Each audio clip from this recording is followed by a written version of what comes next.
जितना हम कम डरेंगे उतनी कम गलतियां होंगी। जैसा है स्वयं को स्वीकार करें और बिना डर के कार्य करें। अपनी उपलब्धि स्वयं प्राप्त करो, दूसरों के भरोसे मत रहो। अपनी उपलब्धि जो भी प्राप्त करना है आपको ही प्राप्त करना है। कोई दूसरा मदद कर देगा, सहायता कर देगा, ऐसा कभी नहीं होगा। जो भी प्राप्त करना है उसके लिए प्रयत्न हम ही करें। अपना मूल्यांकन दूसरों को मत करने दो, अपना मूल्यांकन स्वयं करो, स्वयं से प्रारंभ करो। दूसरा हमारे बारे में क्या सोचते हैं हम वैसा ही अपने बारे में सोचने लगते हैं। ये सही मूल्यांकन नहीं है, क्योंकि आपके गहन तन तल में आप कैसे हैं आप ही जानते हैं। आपके स्वभाव को आप ही जानते हैं, आपके स्वरूप को आप ही जानते हैं, आपकी योग्यताओं को आप ही जानते हैं। यह ठीक वैसे ही है जैसे गुलाब को गुलाब स्वयं जानता है। गुलाब खिलता है लेकिन दूसरों से प्रशंसा प्राप्त करने की अपेक्षा नहीं रखता है। विश्व प्रसिद्ध चित्रकार पिकासो ने कहा था, मैं चित्र इसलिए बनाता हूँ क्योंकि मुझे आनंद आता है। दूसरों की प्रशंसा प्राप्त करने के लिए मैं पेंटिंग नहीं बनाता हूँ।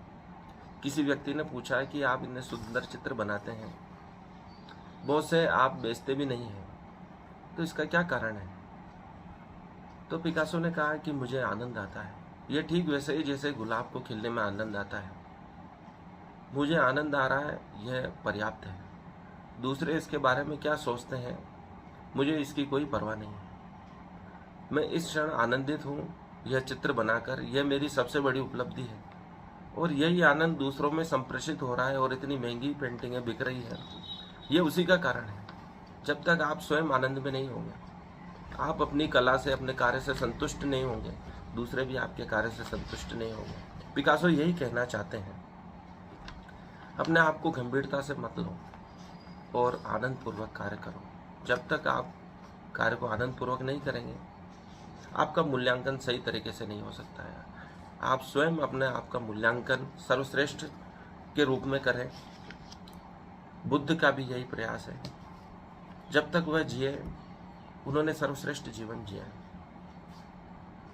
बोधपूर्वक जीवन जिया, ध्यानपूर्वक जीवन जिया, होशपूर्वक जीवन जिया, बेहोशी में नहीं जिए। उन्हें अपने हर क्षण का ज्ञान है कि उन्होंने कौन सा कदम कब उठाया, कब उन्होंने विश्राम किया, कब जागे, कब भोजन किया। हर क्षण का उन्होंने आनंद लिया बोधपूर्वक। अभी हम यहाँ बैठे हैं लेकिन ऑफिस का सोच रहे हैं, घर पर बैठे हैं और कई बार पहाड़ की यात्रा का सोच रहे हैं, और पहाड़ पर गए तो वापस घर जाने का सोच रहे हैं। हम जहाँ उपस्थित हैं वहाँ मौजूद नहीं है। जंगल में मौजूद है लेकिन जंगल के